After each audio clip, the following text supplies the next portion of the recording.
The courtroom smelled like old wood and quiet judgment. Rows of benches were packed with strangers who had nothing better to do than watch someone else's life fall apart. Some whispered to each other, some stared openly. A few already looked bored, as if they'd decided how this would end before it even began. At the center of it all stood Renee Carter, her wrists locked in cold metal cuffs. She was a black woman in her early 30s, thin from overwork, her eyes swollen from crying she tried desperately to hide. Her hands trembled, not because she was guilty, but because she was scared. Behind her stood a tall security officer, his grip tight on her arm, fingers digging into her skin as if she might suddenly run. Every time she shifted, he squeezed harder. "Please," Renee whispered, "you're hurting me." He leaned closer and muttered, "Shoulda thought of that earlier." That was when a small voice cut through the noise. "Let go of my mom, and I'll make you stand." The words echoed louder than anyone expected. Every head turned. In the front row stood a boy, thin, short, no more than 12 years old. His name was Elijah Carter. His clothes looked borrowed, his sneakers cracked at the sides. His backpack hung off one shoulder like it weighed more than he did. For half a second, the courtroom froze. Then laughter broke out. A low chuckle from the benches, a snort from the prosecutor's table. Even the officer smirked and looked down at the boy. "You hear that?" the officer said loudly. "This kid's threatening me." The laughter grew. Elijah didn't move. His fists were clenched so tightly his knuckles turned white. His heart pounded, but he forced himself to stand straight, just like his mother always told him to do when he was scared. The judge finally entered, his robe swaying as he took his seat. "Order," he said, barely looking up. "What's the disturbance?" The officer pointed lazily. "The kid." The judge glanced at Elijah, then back to his paperwork. "Young man, sit down. This is a court of law, not a playground." Elijah swallowed hard. He had never been inside a courtroom before. He had never seen his mother in handcuffs, and he had never felt so invisible. Renee turned her head slightly, her voice breaking. "Ellie, baby, please sit." But Elijah shook his head, because he knew something no one else in that room knew, something his father had told him late one night years ago, before disappearing from their lives. The judge sighed impatiently. "Bailiff, remove the child if he continues." The bailiff took one step forward. Elijah took one step forward too. The laughter stopped, and for the first time the room felt uneasy, because the boy's eyes weren't scared anymore. They were certain. If this story has you hooked already, like this video to support the channel, share it so others can hear this powerful story, and subscribe for the next, because what happens next will leave the courtroom in shock. Renee Carter had never imagined her name would be called in a courtroom. She wasn't a criminal, she wasn't reckless, she was the kind of woman who woke before sunrise and slept long after midnight, chasing exhaustion just to keep food on the table. 2 jobs, 1 small apartment, and a 12-year-old son who still believed his mother could fix anything. That morning had started like any other. Renee had taped a note to the fridge for Elijah. "I'll be back before dinner. Heat the rice. I love you." Then she walked to the apartment office, paycheck in hand, ready to explain why she needed a few more days to cover the rent increase. The increase no one had warned her about. "You're late," the landlord said without looking up. "Policy is policy." "I'm not late," Renee replied, trying to stay calm. "You raised the rent this month. I just need time." That's when he called security. 2 men showed up, big, silent, watching her like she didn't belong in her own building.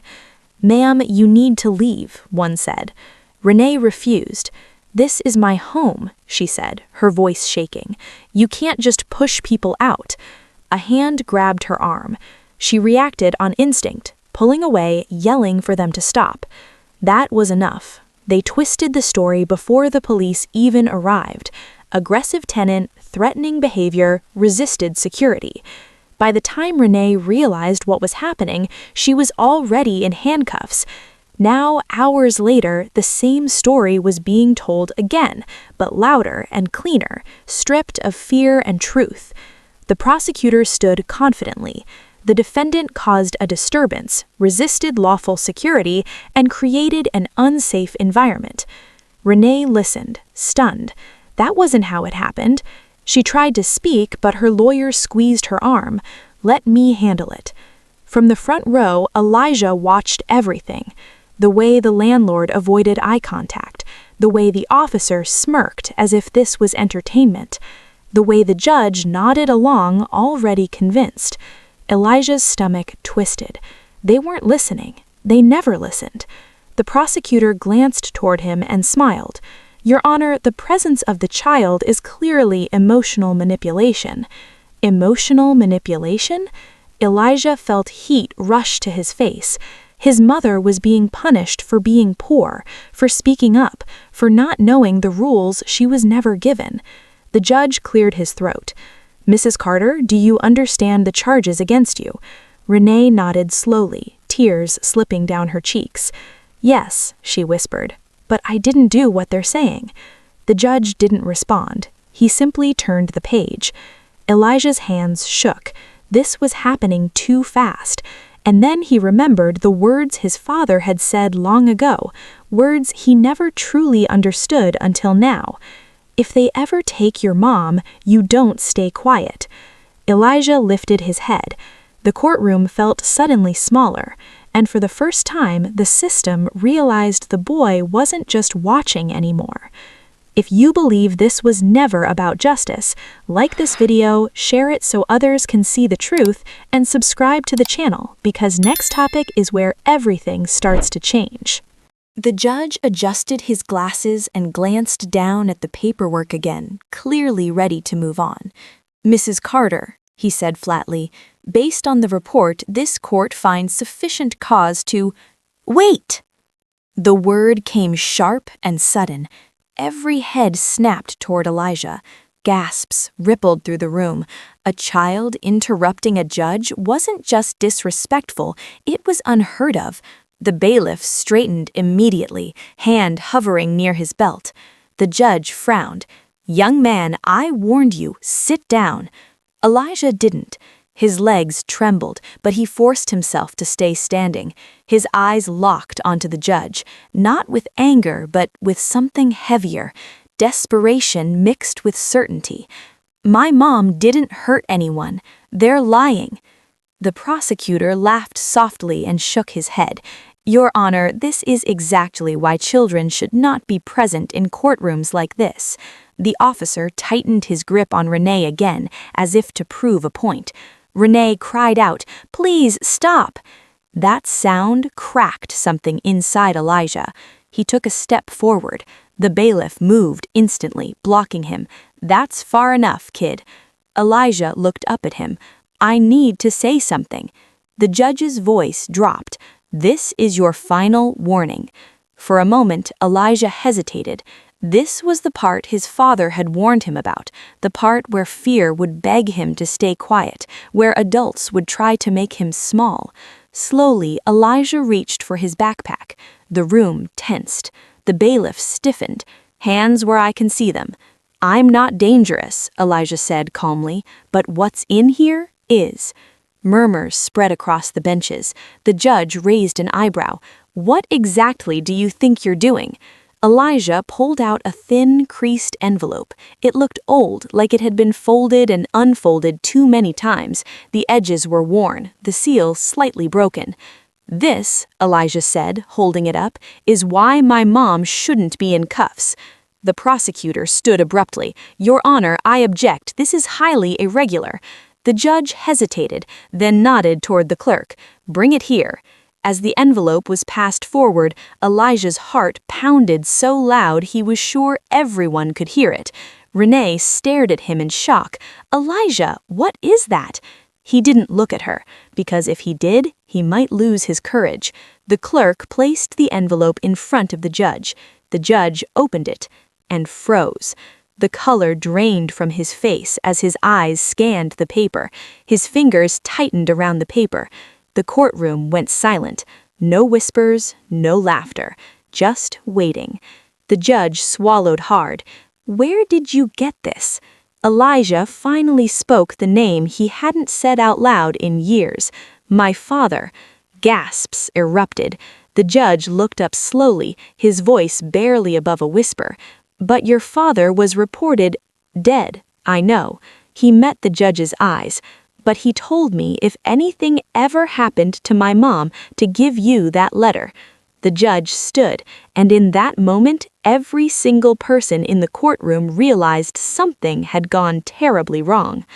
If this part gave you chills, like the video right now, share it so others can feel this moment, and subscribe to the channel because tomorrow reveals why the judge just stood up. The judge didn't sit back down. That alone sent a wave of unease through the courtroom. Judges didn't stand in the middle of proceedings. They didn't lose their composure. And yet, there he was, frozen, gripping the letter like it might disappear if he let go. The prosecutor noticed first. Your Honor, he said carefully, is there a problem? The judge didn't answer. He read the letter again, then a third time. The seal at the bottom caught the light. Small, official, unmistakable. A federal seal. Whispers crept through the benches. Even the officer holding Renee shifted his stance, suddenly less confident. Clerk, the judge said, his voice tight, lock the doors. The room erupted. What? Someone shouted. The bailiff hesitated, then moved quickly to secure the exits. Renee's breathing grew shallow. What's happening? She whispered. Elijah didn't respond. His hands were shaking now, but he kept them at his sides. This was the moment his father had prepared him for, the moment things would turn dangerous before they turned right. The judge finally looked at Elijah again. Did anyone else see this letter before today? He asked. No, sir, Elijah replied. He told me not to show anyone, not even a lawyer. The prosecutor stepped forward, his voice forced into confidence. Your Honor, with all due respect, we cannot halt proceedings over a document brought by a minor with no verification. The judge's eyes snapped toward him. This document, the judge said slowly, does not require verification. Silence slammed down like a weight. The prosecutor's smile faded. I don't understand. The judge turned the letter outward, just enough for the front row to see. At the top was a single line printed in bold. Office of Internal Oversight, Federal Division. Several people gasped. The officer's face drained of color. The judge continued, each word heavy. This letter identifies this courtroom, this case, and several individuals present today as part of an active federal investigation. A sharp breath cut through the room. That's impossible, the prosecutor whispered. No, what's impossible is that this was allowed to proceed. He turned to the officer gripping Renee. Release the defendant. The officer didn't move. I said, release her. Slowly, reluctantly, the officer unlocked the cuffs. Renee collapsed against Elijah, sobbing as her wrists were freed. The judge wasn't done. Officer, he said coldly, what security firm do you represent? The man swallowed. Westbrook Private Security, sir. The judge nodded grimly. As I suspected. He looked back at Elijah. Your father, his name? Elijah hesitated. This name carried weight, power, danger. Marcus Carter, he said quietly. The judge's hand trembled. I know that name, he said. Everyone in this city does. The room buzzed with fear now, not curiosity, because Marcus Carter wasn't just a man. He was the investigator who made powerful people disappear. And according to this letter, he was watching. If your heart is racing right now, like this video, share it so others don't miss this moment, and subscribe to the channel because Renee reveals why that name terrified the courtroom. The moment Elijah said his father's name, the courtroom changed. Not slowly, not subtly, instantly. The judge took a step back from the bench as if the air itself had shifted. His confident posture collapsed into something guarded, almost fearful. People in the audience exchanged confused looks, but the professionals, the ones who knew the system, went very still. Marcus Carter? the judge repeated carefully. Elijah nodded once. Yes, sir. The prosecutor's face went pale. That's not possible, he said quickly. Marcus Carter was declared dead 8 years ago during a classified operation.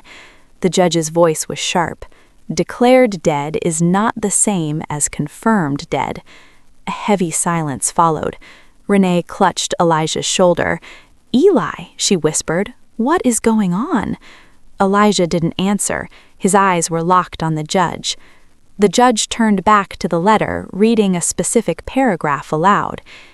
In the event of unlawful detention or abuse of authority involving Renee Carter, immediate suspension of all proceedings is required. Failure to comply will be interpreted as obstruction of a federal investigation. Every word landed like a hammer. The prosecutor backed away from the table. Your Honor, I had no knowledge of any such investigation.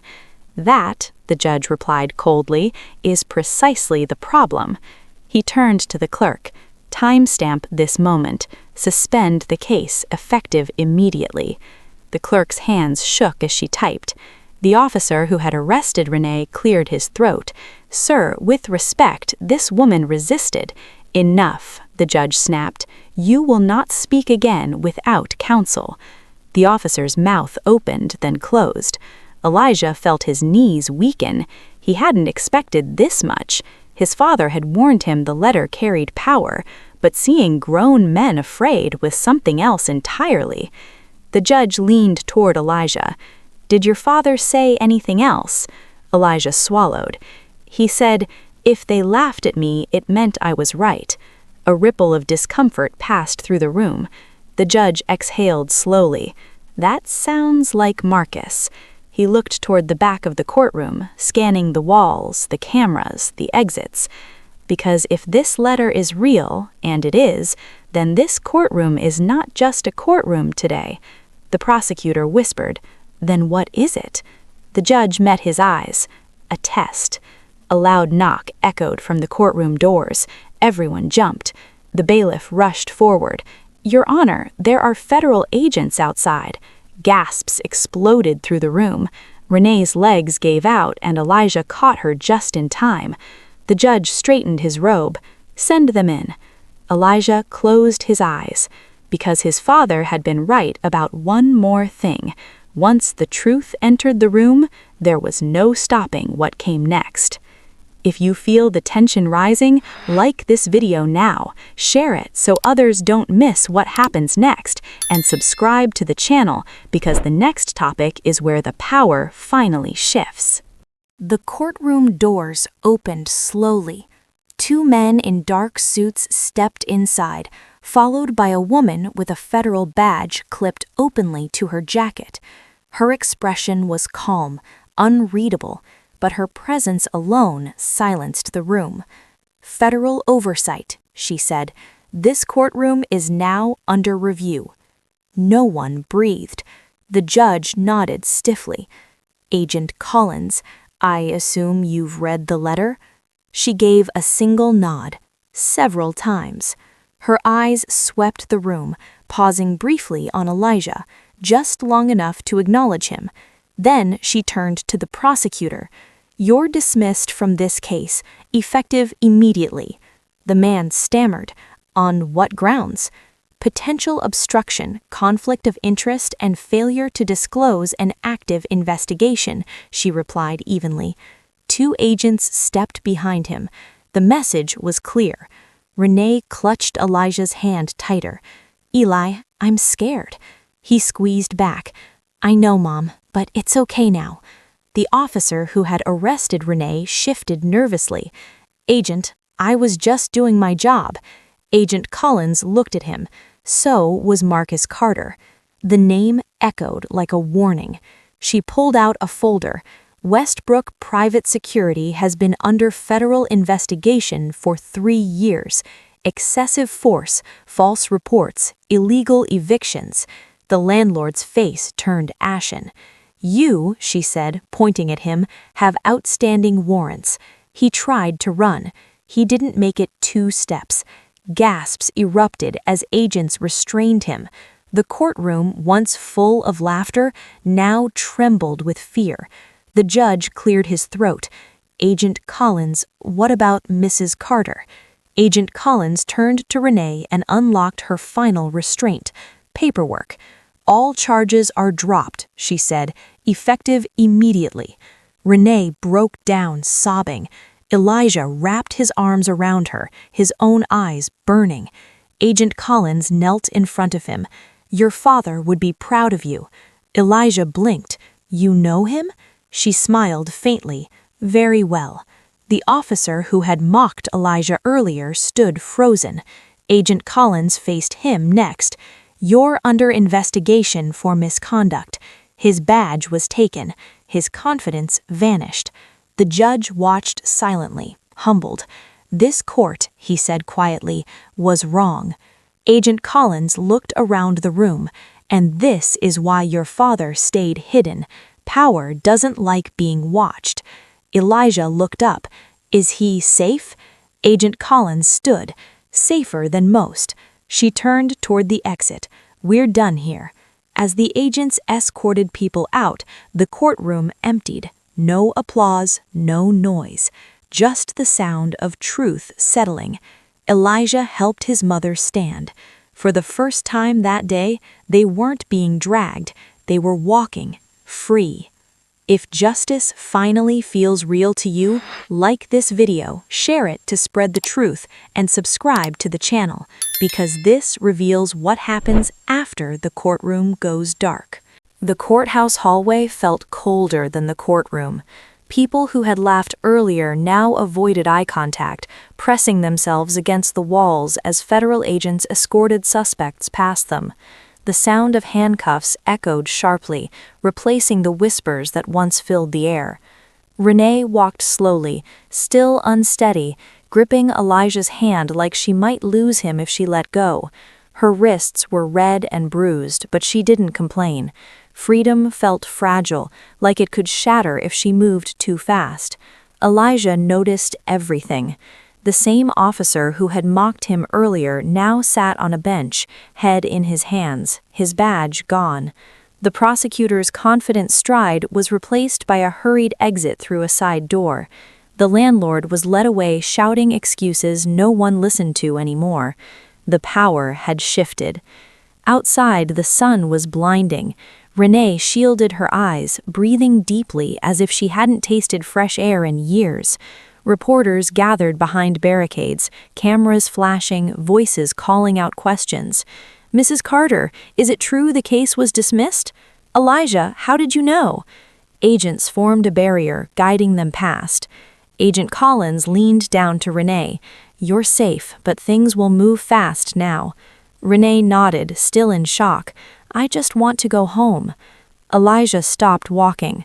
Agent Collins turned. "What is it?" He looked back at the courthouse, the tall steps, the sealed doors, the place that almost swallowed his mother. "They laughed," Elijah said quietly, "at me, at her."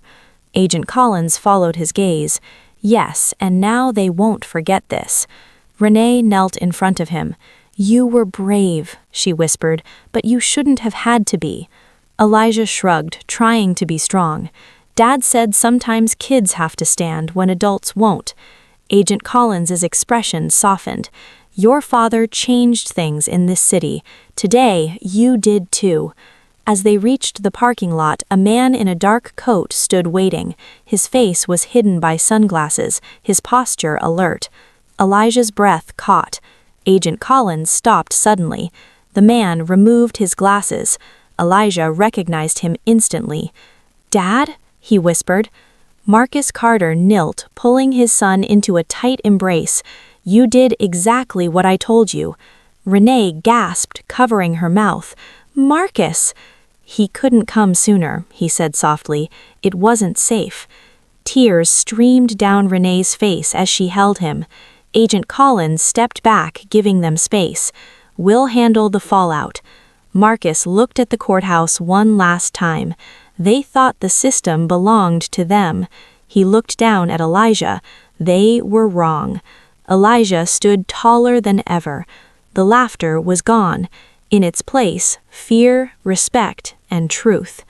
If this reunion moved you, like this video, share it with someone who believes in justice, and subscribe to the channel because next brings the final, powerful ending. The city didn't change overnight, but something shifted. News spread fast, faster than the laughter ever did. Headlines spoke of suspended officers, sealed investigations, and a courthouse placed under federal review. Names that once carried authority now carried suspicion. Renee watched it all from their small apartment, the TV humming softly in the background. Elijah sat at the table doing his homework like nothing extraordinary had happened. But everything had. The bruises on Renee's wrists faded slowly. The fear didn't. One evening, she finally asked the question that had been burning inside her. "Eli, were you scared?" He thought for a moment. "Yes." "Then why didn't you stop?" Elijah looked up. "Because if I did, they would have won." Marcus stood near the window, listening quietly. He hadn't stayed long. He never could. Danger followed him like a shadow. But before leaving again, he knelt in front of his son. "Courage isn't about being loud," Marcus said. "It's about standing when everyone wants you quiet." At school, kids whispered when Elijah walked by.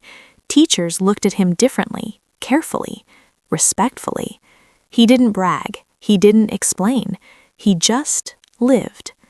Weeks later, Renee received a letter, a formal apology. The city offered compensation, counseling, protection. She read it twice, then folded it carefully. They can't undo what they did, but they can learn. Elijah smiled faintly. One afternoon, they passed the courthouse again. Renee slowed. "Do you want to go another way?" Elijah shook his head. "No." He looked up at the building, the same steps, the same doors. But this time, he felt something different. Strength. Because he had stood there once as a boy they laughed at and walked away as someone they feared. As they turned the corner, Elijah stopped and looked back one last time.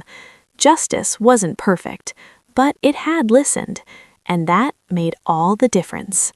If this story stayed with you, like this video to support the channel, share it so others hear this powerful message, and subscribe for more emotional, life-changing stories that remind us truth always stands tall.